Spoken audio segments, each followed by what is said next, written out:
ललिता निवास जग्गा प्रकरणमा थप एकजना पक्राउ पर्नेको संख्या 19 पुग्यो। सरकारले अपराधी जोगाउन ल्याएको विधेयक तत्काल खारेज हुनुपर्ने नेपाली काङ्ग्रेसका नेता शेखर कोइरालाको भनाई। भ्रष्टाचारी विरुद्धको अभियानमा नलागे अर्को पटक नेपाली काङ्ग्रेस बढादिने अर्जुन नरसिंह केसीको भनाई। गगन कुमार थापालाई मिनेन्द्र निजालको सुझाव। संसदीय दलको नेता बन्ने आकांक्षा तत्काललाई छाडिदिनुहोस्। मुलुकमा नीतिगत विचलन र वैदेशिक हस्तक्षेप बढेको नेकपा एमालेका नेता महासचिव शङ्कर पोखरेलको भनाई। चिनिया कम्युनिस्ट पार्टीका नेता च्या चिउनको टोली काठमाडौँमा देव गुरुङले गरे विमानस्थलमा स्वागत। चिनिया कम्युनिस्ट पार्टीका नेता र माओवादी केन्द्रका पदाधिकारी बीच भेटवार्ता हुँदै विदेश बस्ने नेपालीहरूले पुरानालाई होइन नयाँ पार्टीलाई भोट दिने हो भन्छन् भन्दै विनोद चौधरीको रिपोर्टिङ। कोशी सरकार गठन विरुद्धको मुद्दा हेर्न नमिल्नेमा न्यायाधीश रेग्मीले भने हिक्मत जी मेरो नजिकको साथी हो। समाजवादी मोर्चा कसको लागि बनेको हो छलफल गर्न जरुरी रहेको नेपाली काङ्ग्रेसका नेता शेखर कोइरालाको भनाई। सुन तस्करी आरोपमा एक चिनिया एक भारतीय पक्राउ, 3 कर्मचारी निलम्बन। माधव कुमार नेपाल र वामदेव गौतमको एउटै स्वर आफ्नो पसल थापेर बसेका कम्युनिस्टहरू मिल्नु पर्दछ। सी जिनपिङका विश्वास पात्र काठमाडौँमा राष्ट्रपति, गृहमन्त्री र रक्षा मन्त्रीहरूसँग भेटवार्ता गर्दै कोशी सरकार निर्माणमा सभामुखको सहभागिता बारे अदालतको फैसला स्वीकार हुने सभामुख देवराज घिमिरेको भनाई। मौद्रिक नीति सार्वजनिक पछि शेयर बजारमा उछाल, 4 अर्ब माथिको भयो कारोबार, 2227.16 बिन्दुमा परिसूचक।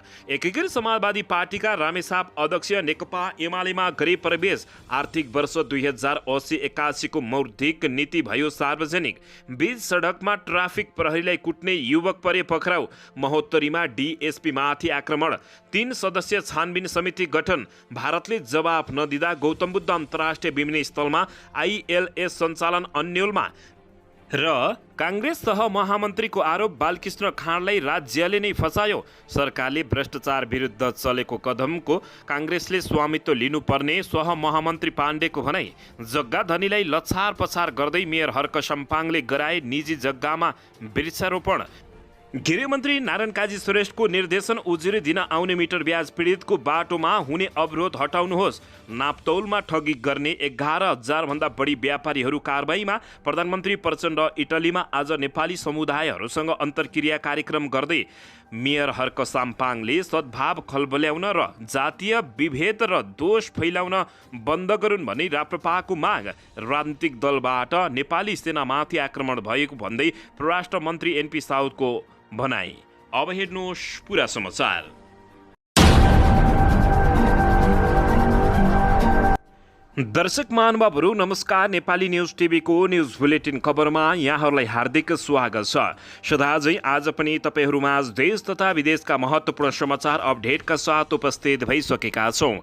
दर्शक महानुभावहरू, हामीलाई तपाईँहरूले कहाँदेखि हेर्दै हुनुहुन्छ नेपाल भए जिल्ला र ठाउँको नाम लेख्नुहोला। यदि विदेशमा हुनुहुन्छ भने आफू रहेको देशको नाम पनि लेख्न नभुल्नुहोला र हाम्रो च्यानल नेपाली न्युज टिभीलाई अहिलेसम्म पनि सब्सक्राइब गर्नुभएको छैन भने सब्सक्राइब गर्नुहोला, साथै सँगै रहेको बेल आइकनलाई दबाउन पनि नभुल्नुहोला। दर्शकबिन, ललिता निवास जग्गा प्रकरणमा आज थप एकजना व्यक्ति पक्राउ परेका छन्। केन्द्रीय अनुसन्धान ब्युरो सीआईबीले काठमाडौँको बालुवाटार स्थित ललिता निवासको सरकारी जग्गा व्यक्तिको नाममा गरेको आरोपमा प्रहरीले आज आइतबार थप एकजनालाई पक्राउ गरेको छ। पक्राउ पर्नेमा तत्कालीन नाफीका कर्मचारी अरुण कुमार श्रेष्ठ रहेका छन्। उनलाई प्रहरीले जोरपाटी स्थित घरबाट पक्राउ गरेको हो। यो सँगै यस प्रकरणमा पक्राउ परेका 19 जना सीआईबीको हिरासतमा रहेका छन्। यसअघि असार 26 गते मङ्गलबार मालपोत कार्यालयका नायब सुब्बा योगराज पौडेल र खरिददार नारायण दास मिश्रलाई पक्राउ गरिएको थियो। यस्तै शुक्रबार सर्वोच्च अदालतले सञ्चार तथा सूचना प्राविधि मन्त्रालयका सचिव कृष्ण बहादुर राउतलाई छाड्न आदेश दिएको थियो। अहिले उनलाई हिरासतमा नराखी नै अनुसन्धान भइरहेको छ। राउतले सर्वोच्च अदालतमा बन्दी प्रत्यक्षीकरणको रिट दायर गरेका थिए।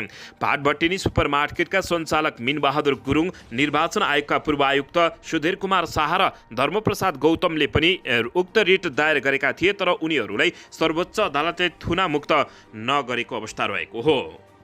दर्शकबिन यसैबीच यता सरकारले अपराधी जोगाउन ल्याएको विधेयक तत्काल खारेज गर्नुपर्ने नेपाली काङ्ग्रेसका नेता डाक्टर शेखर कोइरालाले माग गरेका छन्। नेपाली काङ्ग्रेसका केन्द्रीय सदस्य डाक्टर शेखर कोइरालाले काङ्ग्रेसले दण्डहीनतालाई प्राश्रय दिन नहुने भन्दै सरकारले ल्याएको केही नेपाल ऐन संशोधन गर्ने विधेयक तत्काल खारेज गर्न माग गरेका छन्। आइतबार केन्द्रीय समितिको जारी बैठकमा बोल्दै उनले सरकारले भर्खर ल्याएको केही ऐन संशोधन गर्न बनेको विधेयक तत्काल खारेज गर्न माग गरेका छन्। कोइरालाले नेपाली काङ्ग्रेस लोकतान्त्रिक पार्टी भएकाले दण्डहीनतालाई प्रश्रय दिने खालको क्रियाकलापमा काङ्ग्रेस संलग्न हुन नहुने समेत चेतावनी दिएका छन्। नीतिगत रूपमा दण्डहीनतालाई प्रश्रय दिने खालको काम गर्न लागेका छौँ। उनले भने यो विधेयक संसदबाट पास भयो भने दण्डहीनताले संस्थागत रूप लिनेछ, त्यसैले यसलाई तत्काल खारेजी गर्नुपर्दछ। उनले भने सरकारले राजनीतिक विषयसँग सम्बन्धित घटनाहरू जुनसुकै अदालतमा भए पनि फिर्ता लिन वा बाधा नहुने गरी विधेयक ल्याएको छ। दर्शकबिन यता भ्रष्टाचार विरुद्धको अभियानमा नलाग्ने हो भने अर्को पटक काङ्ग्रेस बढाइने अर्जुन नरसिंह केसीले बताएका छन्। नेपाली काङ्ग्रेसका केन्द्रीय सदस्य अर्जुन नरसिंह केसीले नयाँ वैचारिक आन्दोलनमा नलागेसम्म सदस्यता वृद्धि नहुने बताएका हुन्। जारी केन्द्रीय समिति बैठकमा उनले महामन्त्रीले प्रस्तुत गरेको कार्यतालिकामा घर घरमा पुग्ने भनेर मात्रै नहुने बताएका छन्। जबसम्म हामी वैचारिक रूपमा नयाँ आन्दोलन लिएर जनताका बीचमा जान सक्दैनौँ तबसम्म प्रवृत्तिगत रूपले परिवर्तन हामी गर्न सक्दैनौँ। उनले भने हाम्रा सोचाइ जनमुखी रूपले लिएर जान सक्दैनौँ। उनले भने त्यति बेलासम्म गाउँ गाउँ घर घरमा पुगेर त्यसले पर्याप्त रूपमा योगदान दिन्छ भन्ने मलाई लाग्दैन। त्यसैले अहिलेका राष्ट्रिय समस्या गरिबी, बेरोजगार, किसानले मल नपाएको, लम्की स्किनका कारण क्षति भएको विषयमा स्पष्ट दृष्टिकोण लिएर जनतामा जानुपर्ने उनले बताएका छन्। आदिवासी जनजाति, युवा, महिला सशक्तिकरणदेखि मधेसीहरूका महत्त्वपूर्ण समस्या निश्चित दृष्टिकोण नलिई घर घरमा मात्रै पुगेर पुरानो सदस्यलाई कायम गर्न सकिन्छ कि सकिँदैन भन्ने लाग्दछ। उनले भने नयाँ 7 लाख भन्ने विश्वास गर्दिन, सम्पूर्ण रूपमा रूपान्तरण गर्नुपर्ने उनले बताएका छन्। उनले गल्ती स्वीकार गरेर जानुपर्ने पनि बताउँदै उनले बैठक फेसबुक लाइभ सुरु गरेकोमा धन्यवाद समेत दिएका छन्। भ्रष्टाचार विरोधको अभियानलाई सशक्त रूपमा नलागे अर्को पटक पार्टी बढाइने समेत उनले चेतावनी दिएका हुन्। पात्र परिवर्तन होइन, प्रवृत्ति परिवर्तनको आवश्यकता रहेको उनको भनाइरहेको छ। सभापतिलाई नै संस्था मान्न नहुने भन्दै उनले सभापति विधि र प्रक्रियामा रहनुपर्ने धारणा राखेका छन्। उनले आफ्ना सुझाव पार्टी सभापति शेरबहादुर देउवालाई बुझाएका हुन्। दर्शकबिन यता नेपाली काङ्ग्रेसका नेता मिनेन्द्र रिजालले महामन्त्री गगन थापालाई संसदीय दलको नेता बन्ने रहर तत्कालका लागि छोड्न सुझाव दिएका छन्। नेपाली काङ्ग्रेसको केन्द्रीय सदस्य भएपछि पहिलोपटक केन्द्रीय समिति बैठकमा बोलेका नेता रिजालले महामन्त्री र सभापति बीच महामन्त्रीको त्यही आकाङ्क्षाले द्वन्द्व भएको बताएका छन्। सभापति र महामन्त्री दुवै 2084 सालमा नेपाली काङ्ग्रेसलाई बलियो बनाउन चाहनुहुन्छ। कहाँनिर डट भयो भनेर महामन्त्रीजी संसदीय दलको नेता फेर्न चाहनुहुन्छ। रिजालले भने महामन्त्रीजी अहिलेलाई संसदीय दलको नेतृत्वको आकाङ्क्षा छोडिदिनुहोस्। उनले देशको समस्या नै हतारमा कदम चाल्ने र फुर्सदमा पछुताउने भएको भन्दै काङ्ग्रेसले पनि त्यो कुराबाट आफूलाई परिष्कृत गर्नुपर्ने बताएका छन्। हामी खालि एउटा झन्झटमा छौँ। मैले 16,000 आयोजना गरेर हेरेर लेखेको एउटा पुस्तक पढेको छु। आयोजनाका विषयमा तुरुन्त निर्णय गर्ने तर कार्यान्वयन कहिले नहुने अवस्था त्यसमा छ। डाक्टर रिजालले भने यो अवस्था अन्त्यका लागि पहिला सोचौँ, पर्याप्त सोचको मात्र कम भएको छ र सोचेर मात्र कदम चालौँ उनले बताएका छन्। उनले महामन्त्रीले प्रस्ताव ल्याउँदा संघीयतालाई ध्यानमा दिएर समेत प्रस्ताव ल्याउन पनि सुझाव दिएका छन्। दर्शक महानुभावहरू यसैबीच यता नेकपा एमालेका महासचिव शङ्कर पोखरेलले मुलुकमा नीतिगत विचलन र वैदेशिक हस्तक्षेप बढेको बताएका छन्।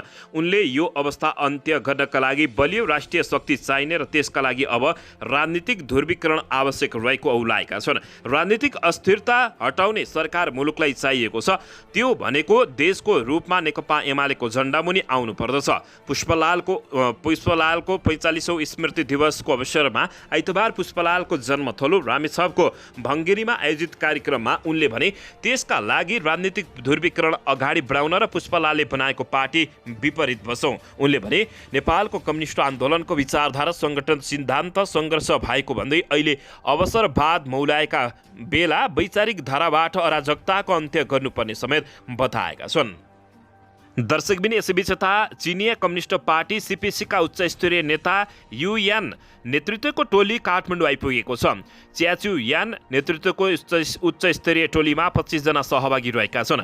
नेपाल बसाइको क्रममा नेता च्याचुनले नेपालका शीर्ष नेताहरूसँग भेटवार्ता गर्ने बताइएको छ।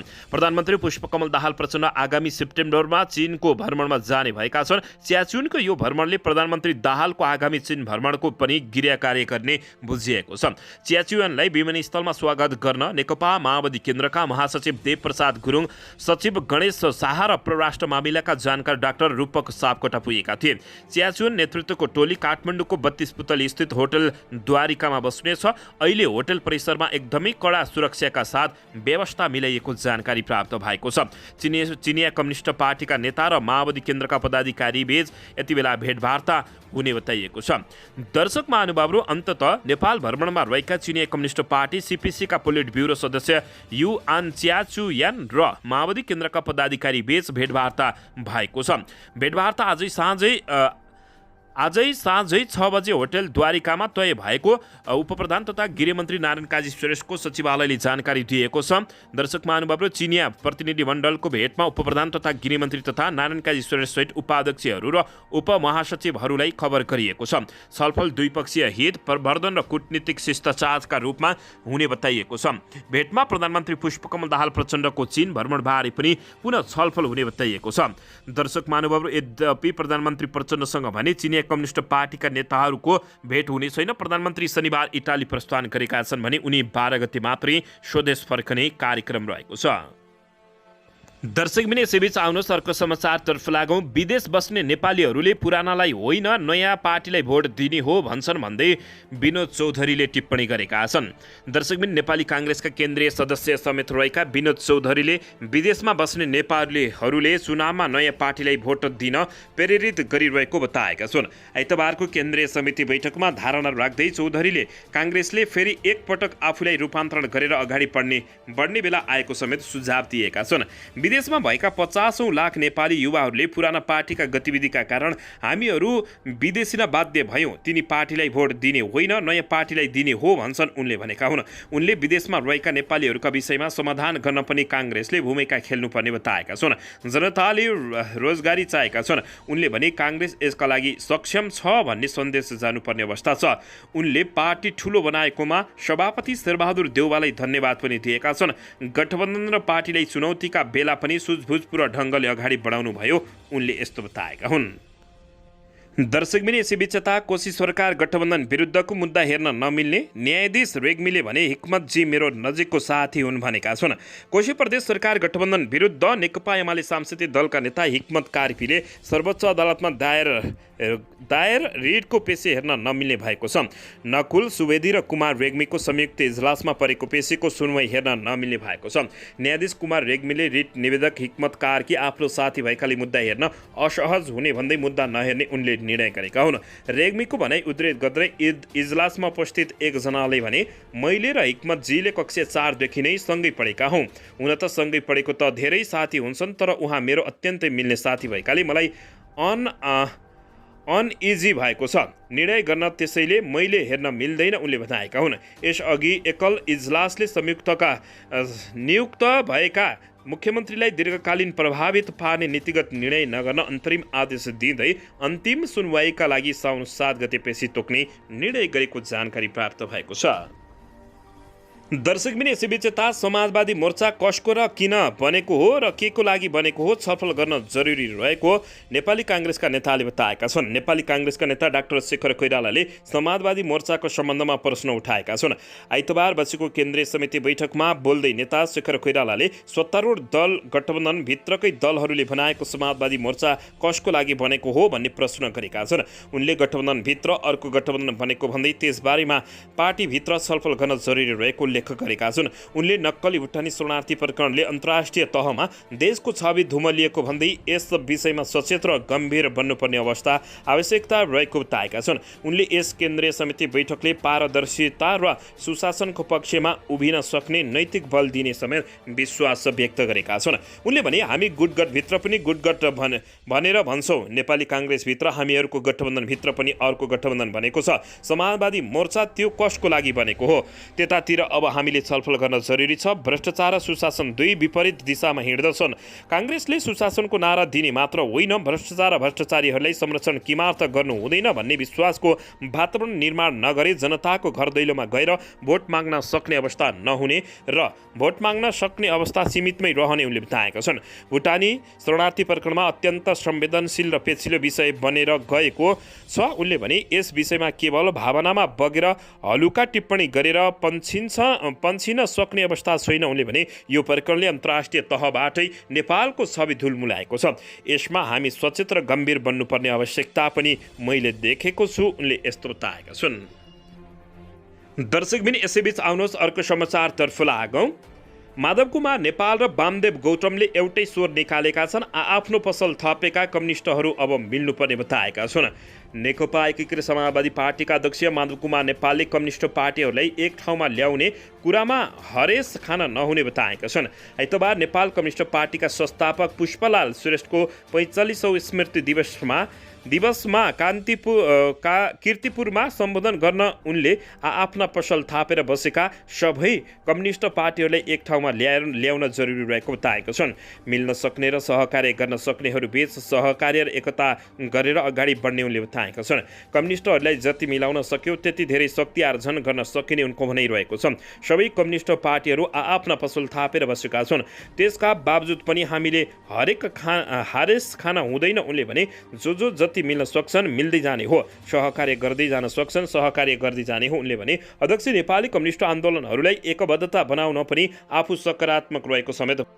दर्शकबिन यस्तै पूर्व उपप्रधान एवं गृहमन्त्री वामदेव गौतमले पनि सबै कम्युनिस्टहरूलाई एकबद्ध हुन आह्वान गरेका छन्। सोही कार्यक्रमलाई सम्बोधन गर्दै उनले समाजवादी मोर्चा बनाउन राम्रो भए पनि एक दुईवटा पार्टी मात्रै मिलेर समाजवादीको यात्रा पुरा नहुने बताएका छन्। नेपालको संविधानले परिकल्पना गरेको लोकतान्त्रिक मूल्य मान्यता आधारित समृद्ध समाज सुख समाजको निर्माण कम्युनिस्ट मोर्चाहरू मिलेर मात्रै सम्भव हुने उनले ठोकुवा गरेका हुन्। दर्शकबिन यसैबीच यता मौद्रिक नीतिपछि शेयर बजारमा उछाल छाएको छ। 4 अर्ब माथिको कारोबार भएको छ भने 2227 अङ्कमा बन्द भएको छ। नेपाल राष्ट्र बैङ्कको मौद्रिक नीति सार्वजनिक गरेपछि शेयर बजारमा उछाल आएको छ। आर्थिक वर्ष 2080-81 को मौद्रिक नीति सार्वजनिक गर्दै केन्द्रीय बैङ्कले शेयर, धितो कर्जा, रियल इस्टेट कर्जा तथा हायर पर्चेज कर्जा, विद्यमान जोखिम भार सम्बन्धी व्यवस्थापन पुनर्अवलोकन गर्ने जानकारी गराएको छ। यसअघि रहेको 25 लाख कर्जालाई 50 लाख पुर्याउने तर जोखिम भार 100% नै कायम राख्ने राष्ट्र बैङ्कले जानकारी दिएको छ। आर्थिक वर्ष 2080-81 को मौद्रिक नीति सार्वजनिक भएपछि पत्रकार सम्मेलनमा बोल्दै गभर्नर अधिकारीले 50 लाखसम्म कर्जा पुर्याएर पनि जोखिम भार 100% नै हुने उनले जानकारी दिएका छन्। राष्ट्र बैङ्कले शेयर धितो कर्जामा हरेक खुकुलो प्रावधान राखेपछि त्यसको प्रावधान शेयर बजारमा परेको छ। दर्शक महानुभावहरू यसैबीच नेप्से परिसूचकमा दोहोरो अङ्कले बढेको छ। आज नेप्से परिसूचक 63.24 अङ्कले बढेर 2227.16 बिन्दुमा पुगेको छ। आज 266 कम्पनीको 1,20,02,308 किता शेयर 4,37,51,96,232 रुपियाँमा खरिद बिक्री भएको जानकारी प्राप्त भएको छ। दर्शकबिन यसैबीच यता नेकपा एकीकृत समाजवादी पार्टी रामेछापका अध्यक्ष रमेश बस्नेत नेकपा एमालेमा प्रवेश गरेका छन्। आइतबार पुष्पलाल श्रेष्ठको 45औं स्मृति दिवसका कार्यक्रममा उनले एकीकृत समाजवादी पार्टी परित्याग गर्दै नेकपा एमाले प्रवेश गरेको घोषणा गरेका छन्। बस्नेतलाई नेकपा एमाले महासचिव शङ्कर पोखरेलले पार्टीमा स्वागत गरेका थिए। नेकपा एमालेको तर्फबाट 2074 को निर्वाचनमा मन्थली नगरपालिकाको प्रमुखमा निर्वाचित बस्नेत पार्टी विभाजनपछि एकीकृत समाजवादी पार्टीमा लागेका थिए। बस्नेत गएको प्रदेशसभा निर्वाचनमा रामेछाप 1 कबाट प्रत्यक्षतर्फ उम्मेद्वार बनेका थिए। पार्टीको गठबन्धन भए पनि गठबन्धनका शीर्ष उम्मेद्वारहरूसँगै चुनाव लडेका उनी निर्वाचनमा पराजित भएका थिए। आइतबार पार्टी प्रवेश कार्यक्रममा नेकपा एकीकृत समाजवादी पार्टीबाट मुलुकको निकास सम्भव नभएको भन्दै नेकपा एमाले फर्किएको उनले बताएका छन्। मैले पार्टी प्रवेश गरेको नभएर आफ्नै पार्टीमा फर्किएको हुँ, उनले सम्बोधनका क्रममा यस्तो बताएका छन्। दर्शक यता नेपाल राष्ट्र बैंकले आर्थिक वर्ष 2080-81 को मौद्रिक नीति सार्वजनिक गरेको छ। आज बिहान बसेको सञ्चालक समिति बैठकले मौद्रिक नीति पारित गरेपछि सार्वजनिक भएको हो। राष्ट्र बैंकले बैंक ब्याज दरलाई 7.5% मा यथावत राख्दै नीतिगत दर घटाएको छ। आन्तरिक तथा बाह्य आर्थिक परिदृश्यलाई दृष्टिगत गरी नीतिगत दरलाई 50% आधार बिन्दुले घटाई 6.5% कायम गरिएको राष्ट्र बैंकले जानकारी दिएको छ। यस्तै बैंक दरलाई 7.5% मा यथावत राखी निक्षेप सङ्कलन बोल दरलाई 5.5% बाट घटाएर 4.5% मा कायम गरिएको जानकारी प्राप्त भएको छ।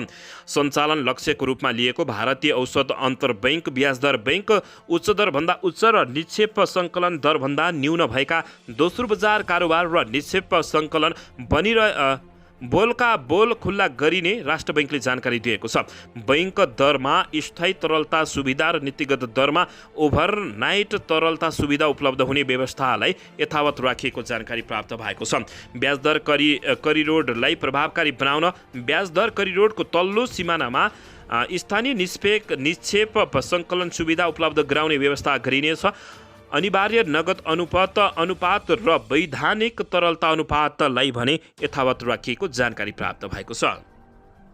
दर्शक पनि यसैबीच यता बीच सडकमा ट्राफिक प्रहरीलाई कुट्ने युवक पक्राउ परेका छन्। ललितपुरको चापागाउँ दोबाटोमा ड्युटीमा खटिरहेका ट्राफिक प्रहरीमाथि कुटपिट गर्ने युवक पक्राउ परेका हुन्। पक्राउ पर्नेमा ताप्लेजुङ घर भई चापागाउँ दोबाटोमा मोबाइल पसल गर्ने 26 वर्षीय विश्वास राई रहेका छन्। उनलाई शुक्रबार अपराह्न पक्राउ गरिएको जिल्ला प्रहरी परिसरका ललितपुरका प्रमुख एसपी नवराज कार्कीले जानकारी दिएका छन्।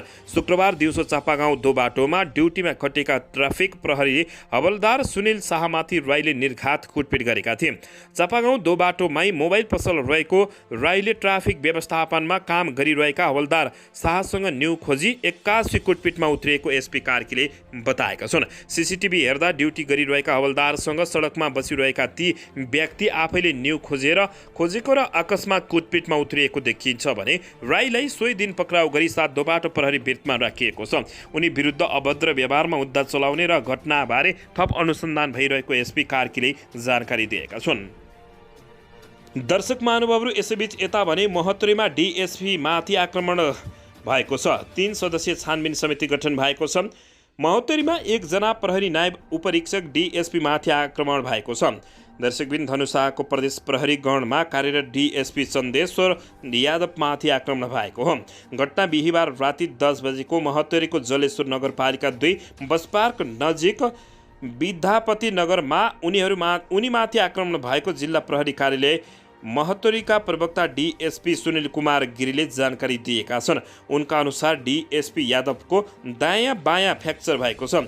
दर्शक महानुभावहरू यसैबीच 11 बजे राति घाइते अवस्थामा रहेको हामीलाई थाहा भएपछि अस्पताल भर्ना गराएका थियौँ। डीएसपी गिरीले भने अहिले उहाँको उपचार काठमाडौँ स्थित प्रहरी अस्पतालमा भइरहेको समेत बताइएको छ। घटनास्थलमा बचाऊ भन्दै डीएसपी यादवले गुहार मागेका थिए। उनी किन राति त्यहाँ पुगेका थिए र के कारणले घटना भएको भन्ने खुला नभएको बुझिएको छ। घटना रहस्यमय रहेको र प्रहरीले लुकाउन खोजेको बुझिएको छ। घटनाको छानबिन गर्न मध्य प्रदेश प्रहरी कार्यालय जनकपुरले एसएसपी महेन्द्र कुमार सुरेशको नेतृत्वमा 3 सदस्यीय समिति गठन गरेको छ। टोली शनिबार घटनास्थल पुगेर निरीक्षण समेत गर्ने जानकारी प्राप्त भएको छ। प्रदेश प्रहरी कार्यालयका प्रवक्ता समेत रहेका छानबिन टोलीका संयोजक एसपी सुरेशले छानबिन गरिरहेकोले अहिले केही भन्न नमिले समेत बताएका छन्। दर्शकबिन यसैबीच यता प्रधानमन्त्री पुष्पकमल दाहाल प्रचण्ड इटलीमा आज नेपाली समुदायसँग अन्तर्क्रिया गर्ने भएका छन्। प्रधानमन्त्री पुष्पकमल दाहाल प्रचण्ड इटली आइपुगेका छन्। उनले इटलीको रोमामा नेपाली समुदायसँग अन्तर्क्रिया कार्यक्रम गर्ने भएका छन्। संयुक्त राष्ट्रसङ्घको खाद्य प्रणाली सम्मेलनमा सहभागी हुन इटलीको रोम आइपुगेका प्रधानमन्त्री प्रचण्डले नेपाली समुदायहरूले आयोजना गर्ने 2 छुट्टै कार्यक्रममा सम्बोधन गर्ने बताएका छन्। नेपाली जनप्रगतिशील मञ्च स्पेनका अध्यक्ष विशाल ढुङ्गानाका अनुसार आइतबार साँझ प्रधानमन्त्री पुष्पकमल दाहाल प्रचण्ड युरोपमा रहेका पार्टी निकट कार्यकर्ताहरूसँग अन्तर्क्रिया कार्यक्रम गर्दैछन्। हामी जनप्रगतिशील मञ्च स्पेनको टोली रोम जाँदैछौँ। ढुङ्गानाले भने आज साँझ नेपाली प्रगतिशील मञ्च युरोपबाट आबद्ध सङ्गठनहरूसँग प्रधानमन्त्रीले छलफल तथा भेटघाट गर्ने समेत कार्यक्रम रहेको जानकारी प्राप्त भएको छ। दर्शकबिन यसैबीच यता राष्ट्रिय प्रजातन्त्र पार्टीका प्रवक्ता तथा प्रचार विभाग प्रमुख मोहन सुरेशले धरान उपमहानगरपालिकाका प्रमुख मेयर हर्क साम्पाङले सामाजिक सद्भाव खलक बनाउने र जातीय विभेद पैदा गर्ने काम गरेको भन्दै अविलम्ब बन्द गर्न आग्रह गरेका छन्। केही दिन यता हर्क साम्पाङको अभिव्यक्ति र कार्यको आलोचना भइरहेका बेला प्रवक्ता श्रेष्ठ हिन्दू धर्म र सनातन धर्म सांस्कृतिक प्रति भ्रम पैदा नगर्ने गर्दै दिएको अभिव्यक्ति र शैली अशोभनीय र खेदजनक रहेको बताएका छन्। हिन्दूप्रति निरन्तर तुच्छ गालीको भाषा बोल्ने सनातन धर्म सांस्कृतिक प्रति भ्रम पैदा गर्ने शालीन प्रतिवाद गर्नेलाई उल्टो चेतावनी दिने धरानका मेयर हर्क साम्पाङको हरकत अशोभनीय र खेदजनक छ। उनले सामाजिक सञ्जालमा सद्भावमा खलबल्याउने जातीय विभेद पैदा गर्ने प्रतियोगिता काम गर्ने पनि उनले अविलम्ब बन्द गर्नुपर्ने उनले बताएका छन्। दर्शकबिन यसैबीच यता गृह मन्त्रालयले निर्देशन दिएको छ। गृह मन्त्रालयले मिटर ब्याज पीडितसँग सम्बन्धित विभिन्न जिल्ला प्रशासन कार्यालय जिपर्कामा उजुरी दिन आउँदा हुने गरेको अवरोध हटाउन जिपर्कालाई निर्देशन दिएको छ। प्रहरीले आइतबार एक विज्ञप्ति जारी गर्दै उक्त निर्देशन दिएको जानकारी प्राप्त भएको छ। दर्शकबिन नवलपरासी बर्दघाट सुस्ता पश्चिम लगायतका केही जिल्लाहरूमा मिटर ब्याज पीडित आफ्नो निवेदन गुनासो लिई जिल्ला प्रशासन कार्यालयमा आउने क्रममा स्थानीयहरूमा विभिन्न प्रकारको अवरोध गरिएको पीडितहरूलाई जिल्ला प्रशासन कार्यालय गुनासो राख्न बाधा पुर्याउन गरिरहेको पीडित र न्यायाधीश छलफलको वातावरण तयार नगरी पीडितहरूलाई केही व्यक्ति तथा समूह दिव्रङ्गत समेत गर्ने गरेको गुनासो आएको सन्दर्भमा अन्ततः गुनासोलाई तत्काल सम्बोधन गर्न सम्बन्धित जिल्ला प्रशासन कार्यालयहरूलाई निर्देशन समेत दिएको विज्ञप्तिमा बताइएको छ। दर्शक महानुभाव, यसबारे तपाईँहरूले के भन्न चाहनुहुन्छ प्रतिक्रिया दिन नभुल्नुहोला। दर्शकबिन यसैबीच यता नेपाली काङ्ग्रेसका केन्द्रीय सदस्य तथा परराष्ट्र मन्त्री नारायण प्रसाद साउले नेपाली सेनामाथि केही राजनीतिक दलबाट आक्रमण भएको बताएका छन्। आइतबार काङ्ग्रेस केन्द्रीय समिति बैठकमा बोल्दै उनले सत्ता नपाएपछि केही राजनीतिक दलबाट सेनामाथि आक्रमण भएको बताएका छन्। आज आर्मी जस्ता संस्थानमा केही पार्टीहरूले आक्रमण गरिरहेका छन्। उनले भने आर्मीमाथि मात्र नभएर असंलग्न परराष्ट्र नीति विदेशी सम्बन्धमाथि प्रश्न प्रहार गर्ने काम भइराखेको उनको भनाइरहेको छ।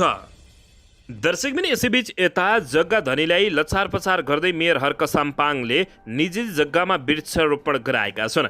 धरानका मेयर हर्क साम्पाङले सरदु जलाधर क्षेत्रको जग्गा भन्दै व्यक्तिको भोगचलन गरिरहेको जग्गामा वृक्षारोपण गराएका हुन्। हिजो जग्गा धनीलाई प्रहरीले लछार पछार गर्दै वृक्षारोपण गराएको भिडियो सामाजिक सञ्जालमा यति बेला भाइरल भएको छ। दर्शकबिन मेयर हर्क साम्पाङले वृक्षारोपण गरिएको जग्गा धरान 4 छोटी मोरङ भन्ने स्थानमा पर्दछ। जग्गाको भोगचलन भने स्थानीय रोशन अधिकारीले गरिरहेका छन्। उनीहरूले काममा जग्गा धनी पूर्व समेत रहेको छ। दर्शक महानुभाव, यसैबीच अधिकार र पर्यटन व्यवसाय तथा सूचना सो जग्गाबाट प्याराग्लाइडिङ उडान गराउने गरेका छन्। अधिकारीहरूले त्यहाँ पक्की घर समेत बनाएका छन्।